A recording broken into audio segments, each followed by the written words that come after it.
With the team now set for the Tournament of Power, everyone in Universe 7 has a chance to prove their strength. But the story doesn't end there. We'll be covering that and more in this finale of What If Trunks Was Trapped in the Past. Every team arrives at the tournament. Pretty much right away, Trunks catches that someone in the stands is familiar. It's Zamasu. He's there watching. Gowasu actually took him along, and he's allowed to be there. He mainly wanted to go to see the other universes and look at the mortals in them, but also partially to keep an eye on Trunks. He wants to see what mortals are truly made of. Especially with the Super Dragon Balls at stake, he wants to see how they handle that wish. The tournament begins. A couple fighters in Universe 7 go off on their own, but a lot of them stick together. Trunks is actually made to be the leader here, and he thinks it's best to fight in groups of 2. He's currently fighting with Gohan. Obviously in this tournament, Trunks can't use his sword, but it's not like he needs that to fight. He could fight without it. Especially because by now, he's a lot more adept with using ki and magic. He has a completely different fighting style than before. One thing that's really useful is the fact that he could generate ki weapons. So if he does need a sword, he could just use his own ki. Plus his training as a Kai has really helped. Based on his fight with Hit, one interesting thing he did is try to reprogram his Kai. The second he got to the ring, he basically locked a map of it into his mind, pinpointing areas where he can Kai to. The reason he does this is because he wants it to act automatically. Whenever someone attacks him, he automatically teleports somewhere around the opponent. It's like he has a force field around him. The second an opponent gets too close, he teleports. Beerus perks up seeing this. Is that Ultra Instinct? Whis says no. He's just figured out an interesting way to use teleportation. His body isn't automatically dodging attacks, it's just automatically teleporting. Actually, now that he says it out loud, it sounds kinda similar. But still, a far cry from the true Ultra Instinct. Although it basically makes him untouchable. Of course, Goku and Vegeta fight individually. Vegeta by now has access to Blue Evolution. As for Goku, he's still working with Super Saiyan Blue and hasn't gotten a form beyond that. But what he has figured out is the fact they can combine that with Kaioken. Considering Vegeta's head start, even with Goku being behind, he's still catching up pretty quickly. Still, both of them can definitely improve. One of the main fights here would be Trunks versus Jiren. Of course, Trunks recognizes him as a threat and needs to find a way to take him out of the ring fast.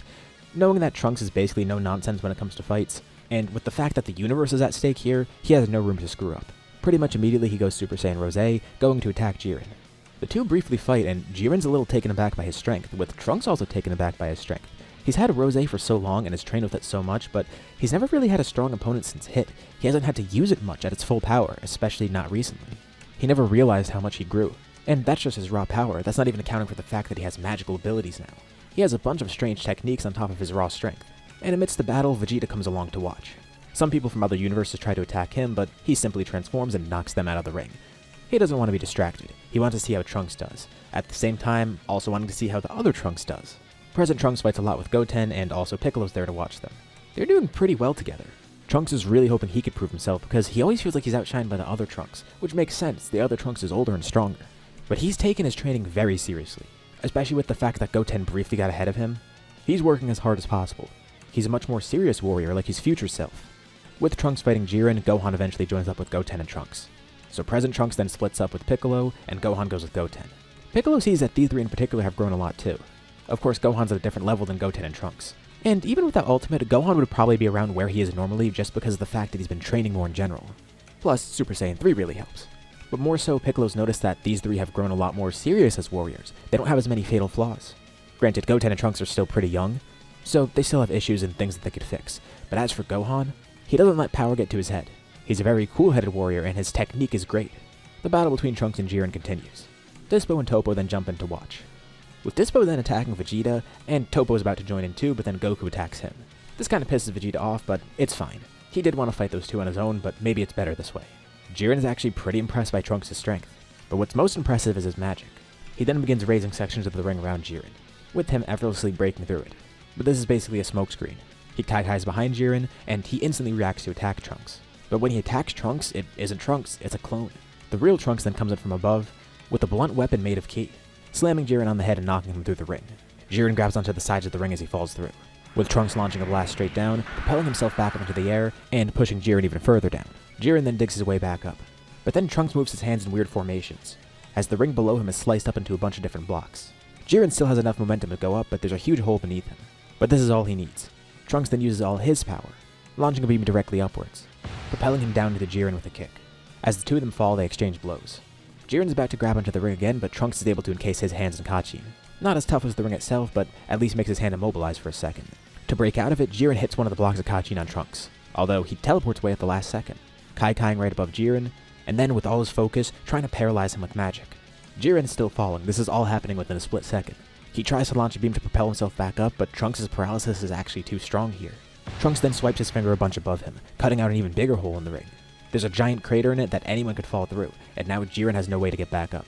And when Jiren gets right to the threshold where he's eliminated, Trunks teleports away at the last microsecond, going back in the ring. Jiren is eliminated. And at the same time, a bunch of others are getting eliminated too. But now with the strongest person gone, Trunks can really help out everyone else. In the end, Universe 7 wins, with Trunks getting the wish because he's the leader here and he got some pretty important eliminations. He could actually use the Super Dragon Balls to go home, but the thought doesn't even cross his mind. He doesn't use it for selfish reasons. He's content with where he is right now. He and Bulma have tried everything, and he knows the future's safe. Ever since going there, he's accepted staying here. His wish is something that's very in line with the Kai's, restoring the other universes, wanting to protect everything. Next we go to the Moro arc. Maris goes to Earth specifically for Trunks because he knows that someone on Earth is adept with magic. He ends up meeting present Trunks, but he tells Maris that he's thinking of future Trunks, although Trunks asks if he could help, once again wanting to prove himself. But unfortunately he's not needed for this. He'll have his time to shine soon. Future Trunks comes to Earth with Goku and Vegeta, and they realize Moro is heading to Namek. Thankfully they don't need instant transmission to get there. Trunks instantly teleports them there with Kai Kai. Goku wonders if he should learn that, because it's way better than regular instant transmission, at least as far as he could see. So they wait on Namek. They got there way before Moro did. And eventually he shows up, but they're prepared. Vegeta steps up first to fight him. Moro tries to absorb some of Vegeta's power, but he can't. Trunks is countering his magic, and he realizes Trunks is doing that. He has to find some way to stop Trunks first if he wants to win here. So he begins speaking to Trunks in his mind, taunting him. Even with that level of magic, it can't match Moro's. The second he gets even a fraction of his strength back, Trunks will be outmatched. And having Moro talk directly to him is freaking Trunks out. He could feel Moro basically looking into his heart and mind, trying to intimidate him. Even with so much of his power gone, this is the level of magic he has. And he looks into Trunks' mind and finds his deepest desire. He wants to return home, and Moro can see he's not supposed to be here. He's not from this timeline.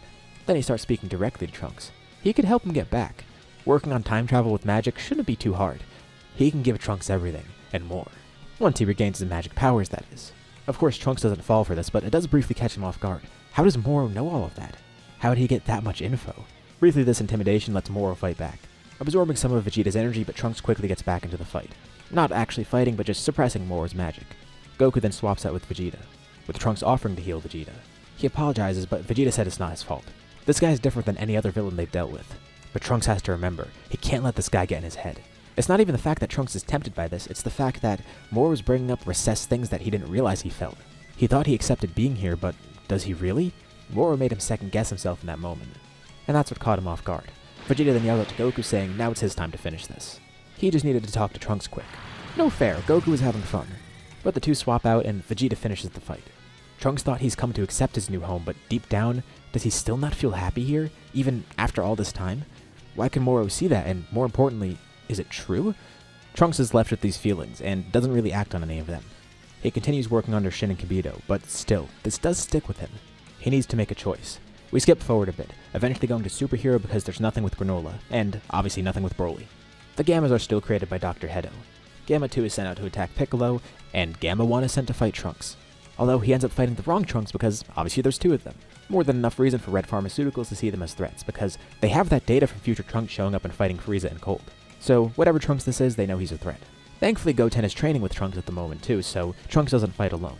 The two fight together and they realize this is the perfect opportunity. They could practice their superhero moves. Gamma 1's then taken aback a bit because, what do they mean? He's the superhero here. They try to become Saiyan X1 and X2, but this is the one time they actually don't have their watches. They didn't expect to need it during this training, so instead they just strike a pose together and then transform into Super Saiyan 2, and try and work on their combo moves. Then it basically becomes an argument between them and Gamma 1 because Gamma 1's insisting he's the superhero, but they are. Hedo's watching this too, and even with all their great data, he never found out the super secret, not obvious at all identities of Saiyan X1 and 2. Could these two actually be superheroes? Well, at least he knows the other people that Gamma 2 is attacking, they're not superheroes. And yeah, Piccolo's not a superhero. He was fighting Piccolo alone, but Gohan eventually came in to help. Pretty much just like Gamma 1's fight, Gamma 2 ends up finding out Gohan is the Great Saiyaman. Hedo can't believe what he just did. He attacked other superheroes. The Great Saiyaman hasn't been active for a while, and eventually the other two showed up. But of course he thought the Great Saiyaman was awesome. Obviously as a big superhero nerd he knows who he is, and Saiyaman X1 and 2 for that matter. But thankfully this helps everyone see it's a misunderstanding, getting Gamma 1 and 2 on their side much more quickly, allowing the whole debacle with Red Pharmaceuticals to be avoided, and Cell Max is never awakened. Goten and Trunks feel good about this. They got to stop a massive threat for once. because a little later on they figure out what they actually did help stop. This is because Hedo eventually gets a job at Capsule Corp with Gamma 1 and 2 becoming bodyguards there. He still needs funds somehow, but creating deadly androids should be good for his resume with Bulma, especially with all his cosmetics work too. So he lands a job there, and Goten and Trunks learn the true extent of what they stopped. Just an average day for Saiyan X1 and X2.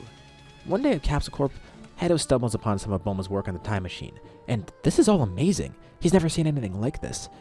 He brings it to her and asks if she's still working on this, and she says they stopped a while ago. They never could find a breakthrough, and the only reason they were doing this was because of one specific person. Pretty nonchalantly telling Dr. Hedo about the whole fact that Trunks is a time traveler. Well, he does remember the fact that Trunks showed up out of nowhere thanks to Red Pharmaceuticals' data. Of course, he wasn't around then, and all the info he had is from Dr. Giro's surveillance back then. But they know Trunks just randomly showed up one day. So that explains it. The only reason she told him is because he's a scientific mind. He'd probably comprehend it pretty easily. And pretty much around the same time, Trunks decides to visit his timeline once more. He's had a few years to ruminate, and he has to really think deeply about what he wants. Should he be pursuing this again? He needs to make an important choice. After everything Shin and Kibito have done for him, as well as everyone in the present, should he really just go back home? But at the same time, that place is home. The whole reason he came here in the first place was to help that timeline. Plus, that's where he grew up, that's where he has loyalty to. He feels like he's betraying them by staying here. He has to balance the two things together. Because now he has loyalty to both timelines, ties to both of them. And it's all thanks to Moro bringing this repressed feeling back up. Trunks has come to realize he's not been okay with this. He knows what he has to do. He returns back to Earth one day, and he has an idea that might sound crazy, but it might work. He's going to study the powers of the Time Ring and figure out if they could tie science and magic together. Before they went about it purely scientifically, but maybe Bulma's mind could work magic into it somehow. Same with Trunks' knowledge of science by now. Of course, this is new to her, but she, Trunks, and even Dr. Hedo work together now after Trunks meets him. This is the breakthrough that they need. They have an extra mind working on it, and Trunks' new knowledge about magic, as well as info about the Time Ring and the timelines. They have actual answers now that they could work with. It does take some more work, but they eventually do find a breakthrough. This is exactly what they needed. Combining magic and science, they could reassign Trunks to his old timeline and break through that dimensional issue that Cell created, fixing both of the issues that happened when Trunks came here.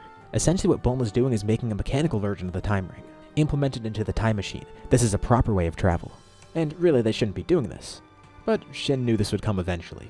Trunks is very upfront about it and tells him, and says he unfortunately has to turn down the position as Kai here. But Shin's not upset. He knew Trunks wanted to get back to his timeline and just wanted Trunks to do it the right way. He can't really speak on this mechanical form of time travel, but it seems he's taken focus at doing it properly this time. And if this method of time travel actually reassigns him to that timeline, there's no issue with him staying there. Plus, he's grateful for Trunks protecting this timeline. He's paid his due. And he's long since learned his lesson, of course. Trunks bows down, thanking Shin for everything, especially for being so understanding about this. He officially is no longer a Kai, not in this timeline. The time machine is prepared and everyone is there to send Trunks off. It's been a great time here, but he still has to return home. Maybe it wouldn't hurt to visit every now and then, but he has to be careful with time travel. He's learned his lesson. He thanks them all for their help. Bulma, Vegeta, Goku, Piccolo, Trunks, Goten, all versions of people in this timeline that he's come to know. And even now, Dr. Hedo, who's been a great help. Bulma's been great to him and treating him basically as her own son. Same for Vegeta. And Gohan too, reminding him of everything he fought for. He's there to send Trunks off as well. Trunks may have briefly lost hope at points, but it was rekindled. Now he could return home. All these years he spent here, they've been amazing. But he knows his true feelings. And especially with all that work he put in, it was for a reason. He knew he wanted to go back home. That's why he became a Kai in the first place. He knew that in the long run he wasn't just going to be satisfied with visiting every now and then. The time machine departs and he waves goodbye. And he arrives back in his timeline, right at Capsule Corp. With future Bulma surprised to see him, and especially surprised to see the time machine. It worked. He did it. And he could feel it this time. This is right. He immediately goes to hug her. He's home. After all these years, finally, not only did he save this timeline and the past timeline, but he returned home. He fixed the issues caused by him and Cell. Even through the darkness he faced, hope persevered in the end. Trunks is back where he needs to be. And with that, we end off this scenario. What do you guys think about this story? Leave your thoughts in the comments below. I'd love to see what you think. As usual, be sure to drop a like and subscribe if you haven't already. It really helps out the channel and shows me you want to see more videos like this. Anyways, thanks for watching this scenario all the way through and supporting it, and I'll see you all in my next video.